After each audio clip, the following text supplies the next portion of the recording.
Racing two wheels are without a doubt inherently dangerous. Every racer giving it their everything, riding to the absolute limit from first to last. Here are 5 strategies I employ to maximize well-being. Welcome guys, we're back here at Raels Garage, and there's a few things I wanted to talk about today, but first, our friends over at Vezra sent us a nice package, and we're going to be putting it on the bike today.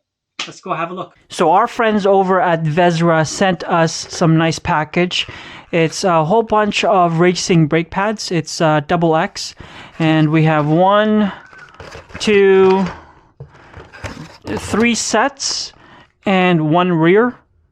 And today we're going to go and install front brake pads for this bike right here. So let's go.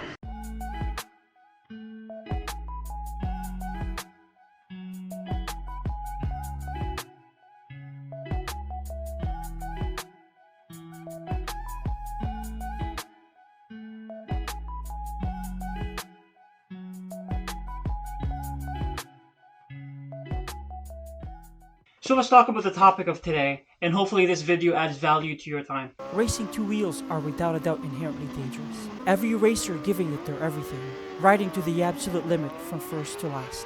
Here are 5 strategies I employ to maximize well-being. In the world of two-wheel racing, where adrenaline and danger are intertwined, creating an elegant dance, and the thrill of speed collides with the reality of danger, where each turn is a gamble, a fine line between mastery and lurking shadows of uncertainty. In the pursuit of victory, riders walk through a dangerous path, hearts pounding against the backdrop of potential danger. First is physical fitness. Motorcycling is physically demanding. The constant shifting of weight, heavy braking, the grip on the handlebars and brake levers, the heat. It is so demanding that you start losing feeling from your extremities as well as exhaustion. Staying healthy increases your chances of success, as well as, if the inevitable happens, gives you the highest probability of coming out unscathed. Next on the list is a good quality protective equipment you can afford. This one's a no-brainer. A good quality suit, gloves, boots, and helmet. Use airbag if you can afford one. The truth is, crashing is part of the sport. It is something every single racers accept. These equipment will do what it is intended to do. Not a matter of if, but when. Then there's mindset. Everyone has a different risk tolerance. Every action out on track has an associated risk tied to it. It is up to you personally if those risks are worth taking. Part of the decision-making process is the hierarchy of priority.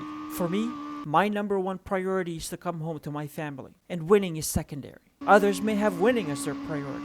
Naturally, will take more risk, increasing their probability of crashing. This is an individual question everyone needs to ask themselves, and accept whatever the outcome may be.